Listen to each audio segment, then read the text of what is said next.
दोस्तों स्वागत है आप सबका हमारे यूट्यूब चैनल ट्राई सरकारी जॉब्स पे।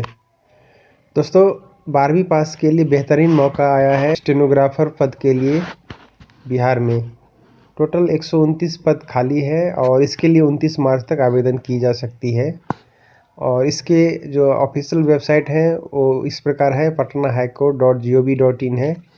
और साथ ही अगर आपको ऑफिशियल नोटिफिकेशन डाउनलोड करना है या आवेदन करना है तो आप हमारे डायरेक्ट लिंक के माध्यम से आवेदन कर सकते हैं। उसके लिए आपको trysarkarijobs.com सर्च कर लेना है गूगल में और फिर आपको ये स्टेनोग्राफर का वैकेंसी जो है बिहार के लिए ये ओपन कर लेना है और इससे जुड़ी हुई डिटेल्स को आप फिर अच्छी तरह से पढ़ लें और फिर आप आवेदन करें इस पद के लिए। पद का नाम जो है स्टेनोग्राफर है और ग्रुप सी के अंदर है ये वैकेंसी। 129 पद है। लेवल 4 के अनुसार इसके लिए 25,550 से लेकर 81,100 के बीच में वेतन दी जाएगी। सीट जो है अनरिजर्व के लिए 55 रखी गई, शेड्यूल कास्ट के लिए 21 है, शेड्यूल ट्राइब के लिए 2 है, ईबीसी के लिए 23 है, बीसी के लिए 15 है, ईडब्ल्यूएस के लिए 13 सीट है। 12वीं पास होना जरूरी है। साथ ही certificate of English shorthand, English typing मान्यता प्राप्त इंस्टीट्यूट से की हो।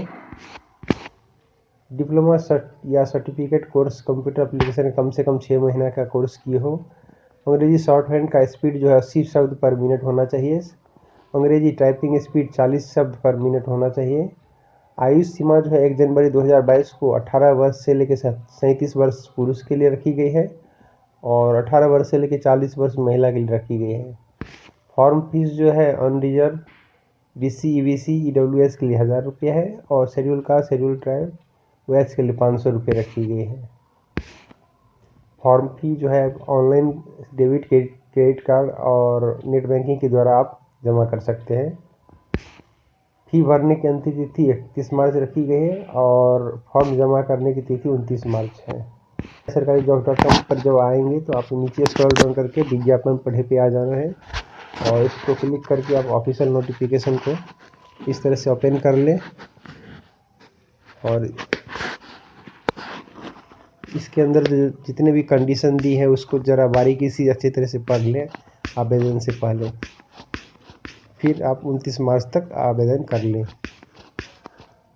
जैसे कि एलिजिबिलिटी क्राइटेरिया के अंदर दिया हुआ है, नेशनलिटी के लिए दिया हुआ है ए सिटीजन ऑफ इंडिया होना चाहिए, a Tibetan refugee who came over to India before 1 January 1972 with the intention of permanently settling in India, or a person of India origin who has migrated from Pakistan, Burma, Sri Lanka and East African countries of Tanzania and Zambia with the intention of permanently settling in India, provided that a candidate belonging to category B or C must be a person in whose favor a certificate of eligibility has been issued by the state government.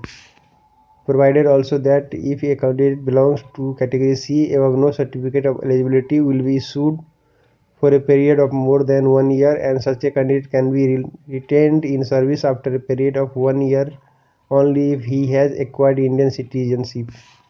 Character, marital status, physical fitness, age limit, minimum educational qualification, reservation,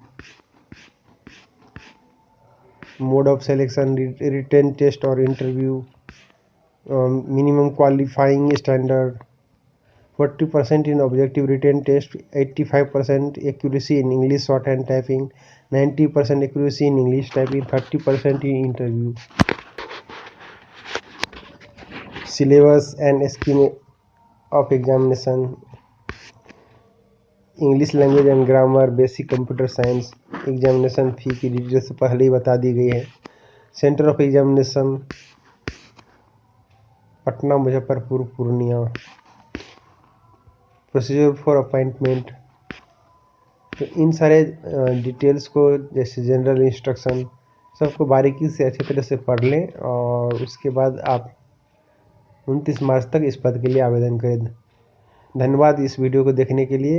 इसे अपने दोस्तों में share करें और ज़्यादा से ज़्यादा like करें।